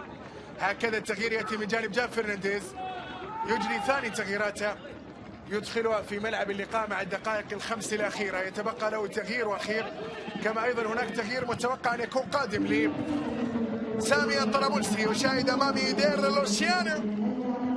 إيدير لوشيانو ربما يكون قادما إلى ملعب اللقاء في ما تبقى من دقائق 5 أخيرة. نعم، إيدير لوشيانو بديلا في هذا التوقيت من جانب السيليا، لكن ينتظر ايقاف اللعب او خروج الكره حتى طبعا يتم دخول اللي هو ايدير لوشيانو.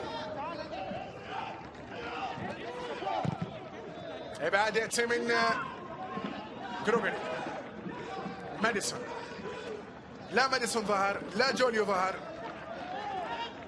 سانا ديابي لم يكن حاضرا، ماركوس انطونيو ايضا كذلك. هلال السعيد كان غايب. رضا شمبيمة، يعني كل الخور اليوم مكان في الموعد. من اللي غادر عبد القادر الياس صاحب الهدف الاول الذي جاء بكرة ارضية من فوزي. شوف ارتقى الشوفة، بعد ذلك وضع هدف، وبعد ذلك يحتفل اللي هو عبد القادر الياس بهدف اول ياتي واضح التقدم لفريقه. عبد القادر يغادر من ارضيه الملعب وياتي بديلا عنه ايدير لوشيانو في الدقيقه الاخيره من زمن اللقاء.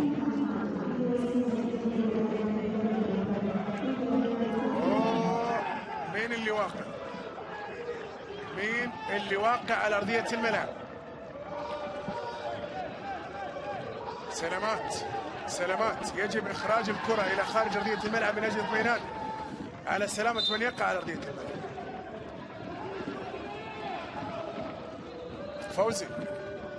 فوزي عايش. فوزي عايش، وعنده لسه باقي تغيير اللي هو عسام الطرابلسي. فوزي يبدو لي بأنه لن يستطيع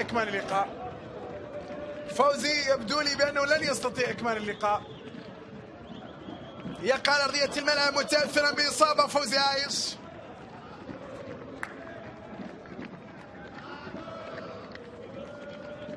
هو أشار إلى أنه خلاص مش قادر يكمل، عارف نفسه وطالب بالتغيير ووقع فعلا.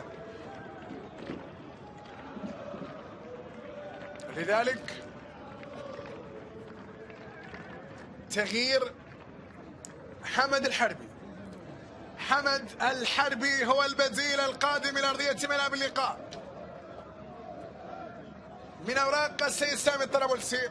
دقيقتين على نهاية الوقت الأصلي، بعد ذلك ندخل في تفاصيل الوقت المحتسب كبدل ضايع المقدر من محمد أحمد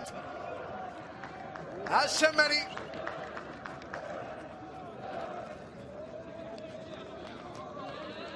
إذا فوزي عايش يغادر متأثرا بإصابة مع الدقيقة 89، وبديله يبدو لي حمد الحربي من أوراق هذا الرجل سامي الطرابلسي.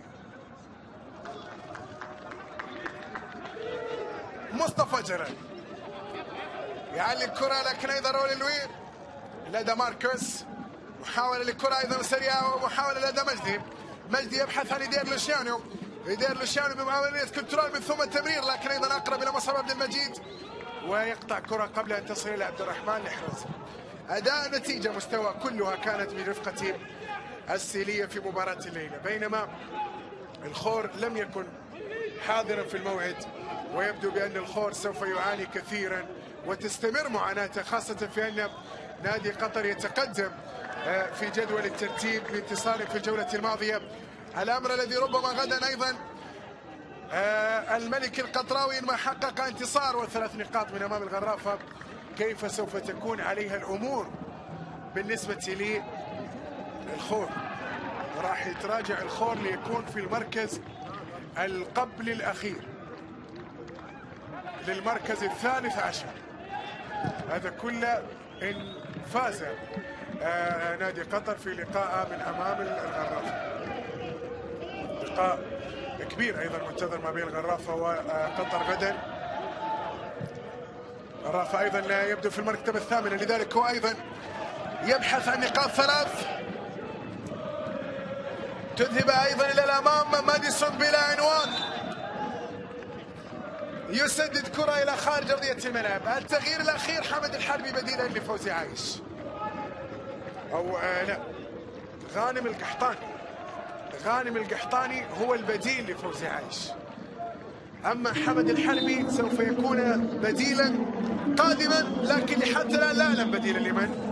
عموما 4 دقائق وقت بدل ضايع قدرت احتسبت من محمد أحمد الشمري كوقت بدل ضايع لإحداث شوط اللقاء الثاني، الذي من خلاله النقاط 3 تذهب في رصيد السيلية. سلامات فوزي عايش.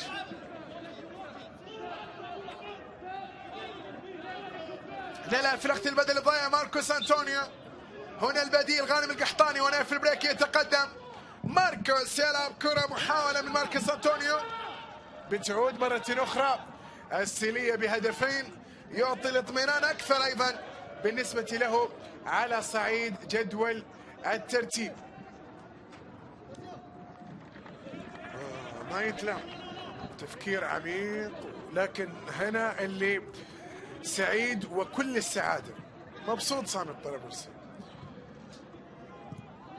تفوز على قطر، بعد كذا تفوز على السد وتفوز على الخور، و3 انتصارات، أمر رائع للغاية. لا مرغني زين، كرة بعد ذلك إلى خارج أرضية الملعب. هنا قائمة بدلاء الخور في مباراة الليلة، شامي حسن كان موجود، أيضا البديل الذي غادر أو اللاعب الذي كان في أرضية الملعب عبد الله مصطفى. هنا الآن يأتي بديلا حمد الحربي بديلا لعبد الرحمن الإحرازي الذي يغادر ويترك أرضية ملعب اللقاء. الحربي بديلا للإحرازي في آخر دقيقتين. ابتسامة حاضرة، وأيضا الفوز يجيب الابتسامة، يجيب الفرح، يشعرك بالارتياح. والخسارة لا، خسارة وضعها مختلف تماما على النقيض. فوز الأمور كلها هادية، الأمور كلها تكون بالعامية الأمور طيبة في الفوز. خسارة لا، أمور مش كويسة. لسانة ديابي، مرور والتمرير جاء في شوط اللقاء الثاني ليأتي بالحل، لكنه أيضا بقي كبقية الزملاء، لم يأثروا على الحل ولم يجدوا الطريق إلى مرمى. السيلية في مباراة الليلة وسط هذا التنظيم الدفاعي الرائع، وسط أيضا الحضور الرائع لدى ريشيانو، يتلاعب بالدفاع، تسديدة عالية إلى خارج أرضية الملعب. لوسيانو، شوف التمريرة من سياف الكرومي ذكية بالمقاس رائعة، لكن لدير لوسيانو لعب كرة إلى خارج أرضية الملعب. الثواني الأخيرة من الوقت الأصلي، الثواني أو من الوقت البدني الضائع عفوا، الثواني الأخيرة بعد وإياكم. ننتظر صافرة محمد أحمد الشمري. نقاط 3 تصل بالسيلية إلى النقطة 16 في جدول الترتيب. وين تودي السيلية؟